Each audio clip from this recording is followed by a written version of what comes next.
सन 1948 में अगहन सुदी 10वीं को पूज्य दादा गुरुजी महाराज ने शरीर का अपने घर पर ही त्याग किया।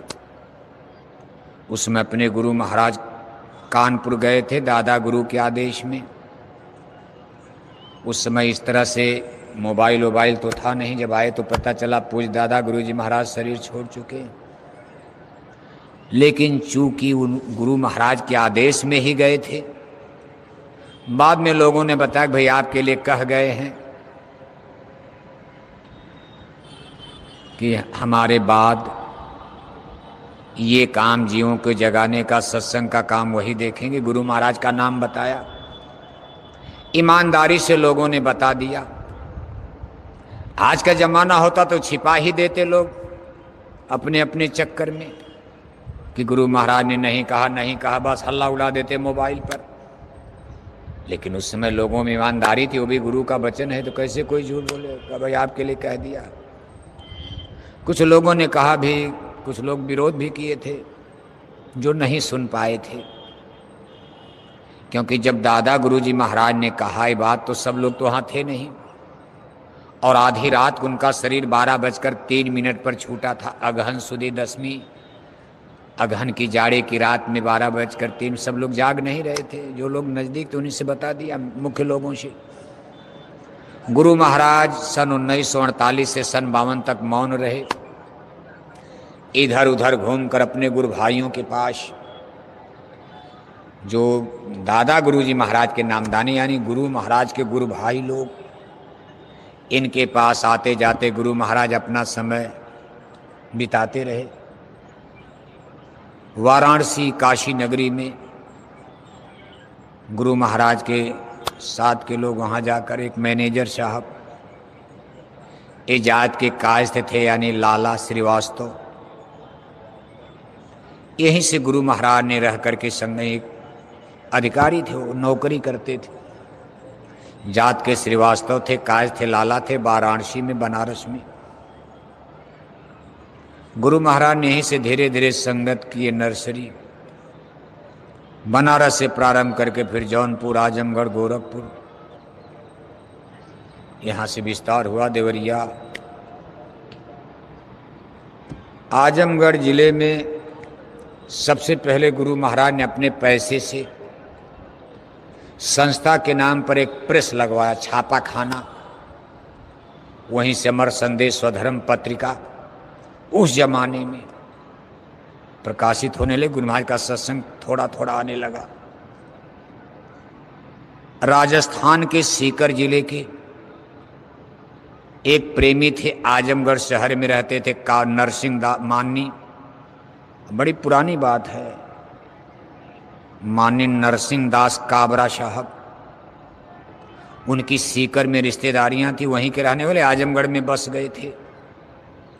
इन्हीं के माध्यम से फिर गुरु महाराज सीकर राजस्थान गए।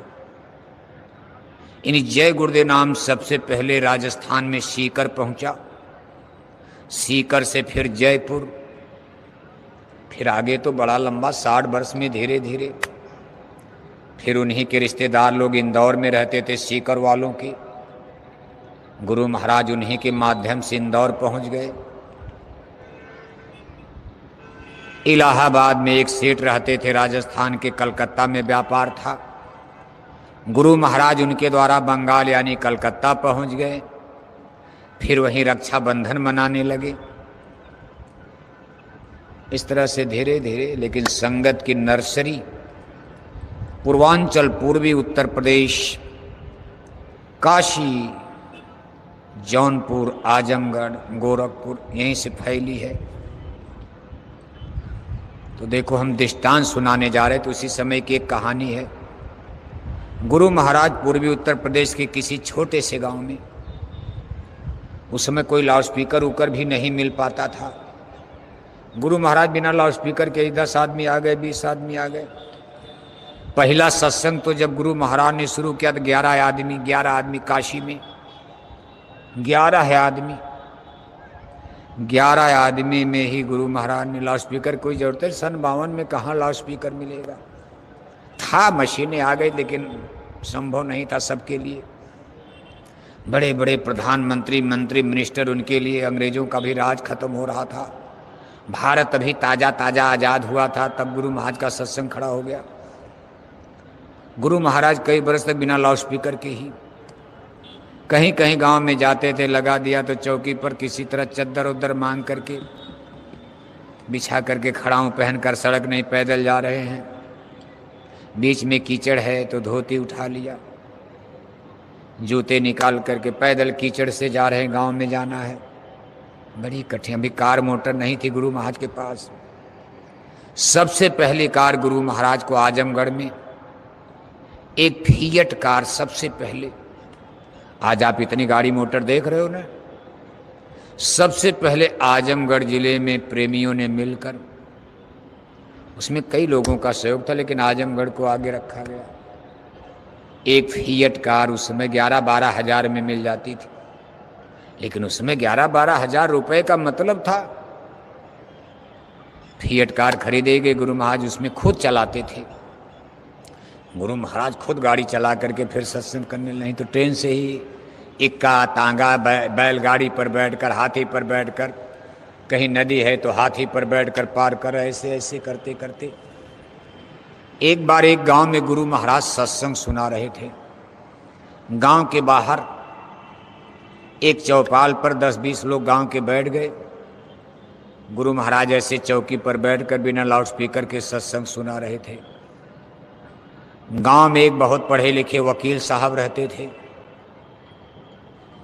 वो सुबह सुबह निकल करके अपनी ड्यूटी पर अदालत कोर्ट में जा रहे थे, कोट वोट पहन करके। गुरु महाराज को दोनों ने देखा तो वहाँ खड़े हो गए और 10-20 आदमी सामने बैठे हैं, 2-1 लोग साथ में सेवादार खड़े हैं। अब एक ही गाड़ी में कितने, इतनी संगत भी नहीं थी। गुरु महाराज के साथ 2 ही लोग गाड़ी में, 2-3 लोग बैठकर चलते थे। तब वकील साहब खड़े हो गए और गुरु महाराज को रोक दिया, कहा महाराज जी ठहर जाइए, पहले हमारे प्रश्न का उत्तर दीजिए तब सत्संग सुनाइए। तब गुरु महाराज ने कहा बच्चा अच्छी बात नहीं है, अरे हम सुना रहे, जनता सुन रही, पहले पुरानी बात हमारी हो जाने दो, इसके बाद आप प्रश्न करना, हर प्रश्न का उत्तर हम देंगे। ये अच्छी बात नहीं कि बीच में टोका टाकी किया जाए, आप भी बैठकर सुनो। वकील साहब ने कहा मैं इतना मूर्ख नहीं हूं कि मेरे पास इतना समय कि आपका ये मैं सत्संग सुनूं, हमको अदालत जाना, आप जनता को बेवकूफ़ बना रहे हैं। अब पढ़े लिखे लोग तो ऐसे सोचते हैं, घमंड की भाषा। गुरु महाराज का नहीं भाई, ऐसा नहीं, कहा ना आप जनता को बेवकूफ़ बना रहे हैं, हमारे प्रश्न का उत्तर दीजिए। तो गुरु महाराज भी थोड़ा सा तेज आवाज में, कड़क आवाज में बोले, जैसे मालूम पड़ा। गुरु महाराज ने कहा वकील तुमको अपनी अंग्रेजी पर बड़ा घमंड है, हिंदी अंग्रेजी पर, पढ़ाई लिखाई पर। तुम हमारे केवल एक प्रश्न का उत्तर दे दो कि आज रात में तुम्हारी बीबी ने तुमको चप्पल से क्यों मारा था। वकील साहब सन्न हो गए, क्योंकि बात बिल्कुल सच्ची थी। रात में पति पत्नी में झगड़ा हो गया तो वकील और वकीलाइन, वैसे वकीलाइन अब वकील नहीं थी उनकी पत्नी, लेकिन भारत की अंग्रेजी अलग होती। डॉक्टर के यहाँ डॉक्टाइन, डॉक्टाइन कोई अंग्रेजी नहीं है, डॉक्टर शब्द तो अंग्रेजी है, लेकिन भारत में डॉक्टर के घर में क्या होती हैं, डॉक्टराइन। भले इंजेक्शन का पता नहीं है, डॉक्टराइन कक्षा 5 फेल, लेकिन डॉक्टराइन हो गई। मास्टर के घर में मास्टराइन अपने आप हो जाती हैं। भारत में डिग्री अपने आप बांट दिया, ऐसे वकील के घर में वकीलाइन। वकील और वकीलाइन में रात में झगड़ा हो गया था। वकीलाइन ने चप्पल खींच करके वकील साहब को मार दिया था। वकील साहब कुछ नहीं बोले, सर नीचा कर लिए। पढ़े लिखे लोगों की बड़ी दुर्दशा है। पढ़े लिखे लोग आईजी डीआईजी बनकर जब बंदूक राइफल लेकर सड़क पर चलते हैं, बड़े बड़े कलेक्टर, कप्तान, एसपी, जज, पूरे मथुरा की सड़कें कांप जाती हैं।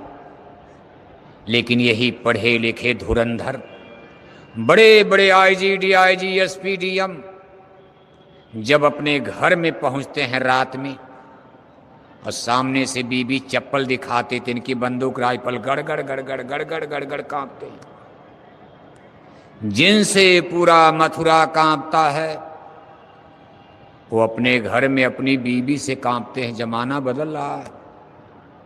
वकील साहब चुपचाप मौन और चप्पल मार दिया। बच्चे दूसरे कमरे में सो रहे, किसी को पता नहीं, रात का समय था। वकील साहब को ये ताज्जुब हुआ कि ये बात इनको कैसे पता चल गई। खैर उस समय कुछ नहीं बोले, चुपचाप बैठ गए। अब उनको अदालत सब भूल गई, ड्यूटी व्यूटी वहीं बैठ गए। सत्संग खत्म हो गया, सब लोग प्रसाद बटी चले गए। वकील साहब चुपचाप किंग कर्तव्य विमूढ़ इसी सोच में बैठे हैं कि गुरु ये महात्मा जी कैसे जान गए। मैं और मेरी बीबी के अलावा तीसरा किसी को पता ही नहीं, गांव में मेरे बच्चे तक नहीं जान रहे कि मम्मी पापा में रात में जूतम पैजार हुई, चप्पल चला है। और महात्मा जी, मेरी बीबी यहाँ आई नहीं, मैंने इनको बताया नहीं, जाने कैसे। गुरु महाराज जब सब लोग चले गए, गुरु महाराज का वकील साहब पूछिए आपका क्या प्रश्न था, आप हमसे क्या जानना चाहते थे, प्रश्न कीजिए। वकील साहब ने कहा महाराज मेरा सारा प्रश्न खत्म हो गया, अब मेरे दिमाग में केवल एक प्रश्न नाच रहा है कि मेरे रात में जो घटना हुई सच है। आज मेरी बीबी ने मुझको चप्पल से मारा था, लेकिन महाराज जी ये जान कैसे गए आप, ये बात आपको किसने बताया, मेरे दिमाग में यही प्रश्न गूंज रहा है। गुरु महाराज हंसने लगे, कहा वकील ये संतों का साइंस ऑफ सोल है, अध्यात्मवाद है, चेतन विद्या है। ये बुद्धि विलास के परे की चीज है। ब्रेन माइंड दिमाग इसमें थक जाता है, इसमें मन को मारना पड़ता, बुद्धि को मारना पड़ता, थकाना पड़ता। ये विद्या केवल सद्गुरु के सहारे होती है। दिमाग से भजन नहीं होगा, बुद्धि से भजन नहीं होगा। सद्गुरु ओढ़ गहो मेरे प्यारे, कारज तेरा तभी बनेगा, जो गुरु चाहें तो छिन में उबारें। आप कितनों जंतर मंत्र पूजा पाठ व्रत उपवास करके ध्यान भजन करो, नहीं होगा। कहा जतन करूं तो बन नहीं आवे, हारी हारी अब शरण पड़ारी, गुरु में गुनहगार अति भारी। गुनहगार स्वीकार करना पड़ता है, चाहे आप राजा हो रंक हो, लेकिन एक दिन अंतरात्मा से स्वीकार करना पड़ेगा, गुरु महाराज मैं अच्छा नहीं हूं, मैं आपका गुनहगार बंदा हूं, मुझसे जुर्म हुआ है, अपराध हुआ है, पाप की गठरी मेरी भारी है। मैं तब झूठा झूठा कूद रहा था, मैं बड़ा ज्ञानी हूं, विज्ञानी हूं, मैं बड़ा साधु हूं, बड़ा मैं सज्जन हूं, मैं बड़ा अच्छा हूं, दुनिया मुझको अच्छा अच्छा कह के फूल के मैं कुप्पा हो जाता था। लेकिन गुरु महाराज आज मुझको पता चल गया, गुरु में गुनहगार अति भारी। क्यों कि काम क्रोध हर छल चतुराई, इन संग मेरी यारी, गुरु में गुनहगार अति भारी। काम क्रोध लोभ मोह अहंकार, इसमें कोई कमी आती नहीं है। मैं अच्छा कैसे बना, निर्मल तो शुद्ध मन हुआ ही नहीं, मन मेरा निर्मल नहीं हुआ, गंदा का गंदा रह गया। और जब तक मन में गंदगी है, कूड़ा कचरा, अच्छा कैसे कहा जाएगा। निर्मल मन जन सो मोहि पावा।